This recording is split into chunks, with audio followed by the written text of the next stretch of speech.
মাননীয় স্পিকার, আজকে যেই বিলটি উত্থাপন হয়েছে, জুলাই গণঅভ্যুত্থানে অংশগ্রহণকারীদের সুরক্ষা ও দায় নির্ধারণের লক্ষ্যে যে বিলটা আনা হয়েছে, সেই বিলে যদি আমরা দেখি, এখানে কমিশন বলতে জাতীয় মানবাধিকার কমিশনকে বোঝানো হয়েছে এবং এখানে ২-এর ঘতে সংজ্ঞার মধ্যে আমরা যদি দেখি, বিশৃঙ্খল পরিস্থিতির অপরাধমূলক অপব্যবহার, এটার ব্যাখ্যাটা দেওয়া হয়েছে রাজনৈতিক প্রতিরোধের পরিবর্তে সংকীর্ণ ও ব্যক্তিগত স্বার্থে সংগঠিত যে হত্যাকাণ্ডগুলো হয়েছে এটাকে একভাবে দেখা হবে।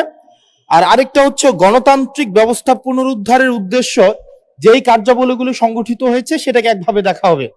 মাননীয় স্পিকার, প্রবলেমের জায়গাটা সেটা হচ্ছে সংকীর্ণ ও ব্যক্তিগত স্বার্থে যে ধরনের সংগঠিত হত্যাকাণ্ড হয়েছে সেটাকে কে ডিফাইন করবে?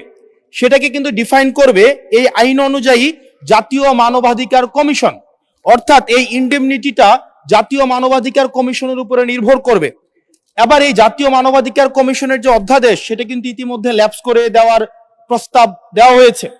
এখন এই জাতীয় মানবাধিকার কমিশনটা এটা যে ২০০৯ সালের অনুযায়ী যদি চলে, তাহলে সেটা কিন্তু পুরোপুরি সরকার নিয়ন্ত্রিত একটা মানবাধিকার কমিশন। যে মানবাধিকার কমিশন বিরোধী দল ও মতকে দমনের জন্য ব্যবহার করা হয়েছে, ভিকটিম ব্লেমিং এর জন্য ব্যবহার করা হয়েছে, যেই মানবাধিকার কমিশন গুম খুনের বৈধতা উৎপাদন করা হয়েছে। মাননীয় স্পিকার, এই মানবাধিকার কমিশনকে যদি আমরা মন্ত্রণালয়ের অধীনে রাখি এবং ওই মানবাধিকার কমিশনের মধ্য দিয়েই যদি আমরা জুলাই গণঅভ্যুত্থানের এই কার্যক্রমগুলোকে বিচারের এবং নিরীক্ষণের দায়িত্ব দেওয়া হয়, সেক্ষেত্রে এই নিরীক্ষণ কিন্তু প্রশ্নবিদ্ধ হবে। এছাড়াও আমরা যদি দেখি, সাংবিধানিক প্রতিষ্ঠানগুলোকে যেভাবে নগ্নভাবে দলীয়করণ করা হচ্ছে, ইতিমধ্যে বাংলাদেশ ব্যাংকে যেভাবে দখল করা হয়েছে, যেভাবে বিসিবিকে যেভাবে এখন আর বাংলাদেশ ক্রিকেট বোর্ড এটা নাই, এটা হয়ে গেছে বাপের দোয়া ক্রিকেট বোর্ডে পরিণত হয়েছে, যেভাবে দখল করা হয়েছে বাপের দোয়া ক্রিকেট বোর্ড। এবং আমি যখন এই জায়গায় কথা বলছি, ঠিক এই মুহূর্তে ২৮ জন বিচারককে মাননীয় স্পিকার তাদেরকে শোকজ দেওয়া হয়েছে। তাদের ব্যক্তিগত তাদের চ্যাট গ্রুপে তারা তাদের মতামত প্রকাশ করার কারণে বিচারকদের মাননীয় স্পিকার শোকজ দেওয়া হয়েছে।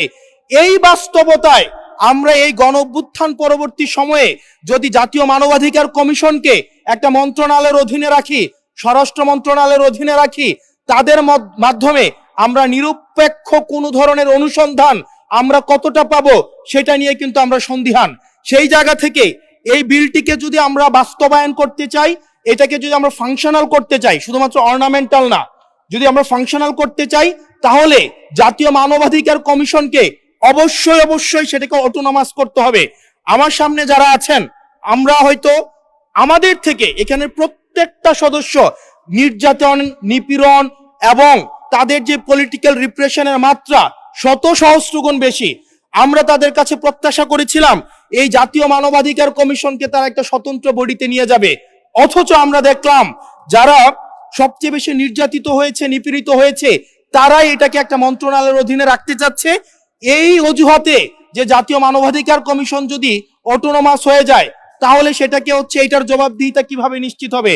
মাননীয় স্পিকার, আমাদের ইলেকশন কমিশন, আমাদের পিএসসি, আমাদের দুর্নীতি দমন কমিশন, যদিও এটা কাজের কেতাবে আছে, গোয়ালে নাই, কিন্তু এটা কিন্তু একাডেমিক ভাবে এটাকে ইভেন ইন্টারন্যাশনালিও এই জিনিসটা কিন্তু অটোনমাস হওয়ার কথা।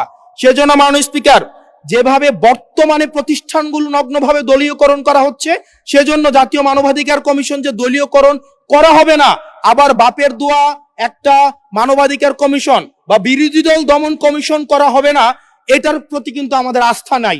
সেই জায়গাটা থেকে আমরা আপনার মাধ্যমে আমরা এই আমাদের মাননীয় স্বরাষ্ট্রমন্ত্রী সহ আমাদের এইচপিএম এর কাছে অনুরোধ থাকবে, এই বিলটা পাশ করার আগে যেন জাতীয় মানবাধিকার কমিশনের আমরা এটা যেন ইভেন উনার দলেরও একজন মাননীয় সংসদ এই বিষয়ে বক্তব্য দিয়েছেন এবং উনি পয়েন্ট বাই পয়েন্ট এই বিষয়গুলোকে ব্যাখ্যা করেছেন। যদি জাতীয় মানবাধিকার কমিশন দলীয়করণ করা হয়, দিন শেষে গুম খুন থেকে শুরু করে আমাদের এই জুলাই ইনডেমনিটি, এটা দিন শেষে পেপারেই থেকে যাবে, এটা দিন শেষে কোনো বাস্তবায়ন হবে না।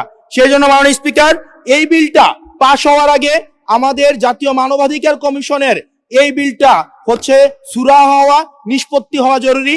না হয় বিসিবির মতো আমরা আবার বাপের দোয়া কমিশন দেখতে পাবো, আমরা হচ্ছে বাংলাদেশ ব্যাংকের মতো আবার দলীয়করণ দেখতে পাবো, আমরা বিশ্ববিদ্যালয়গুলোকে যেভাবে এক ধরনের দলীয়করণ করা হয়েছে আমরা সেটা দেখতে পাবো, আমরা বিচার বিভাগকে আবার যেভাবে এখন ভয়ের মধ্যে নিয়ে যাওয়া হচ্ছে। ধন্যবাদ মাননীয় সদস্য।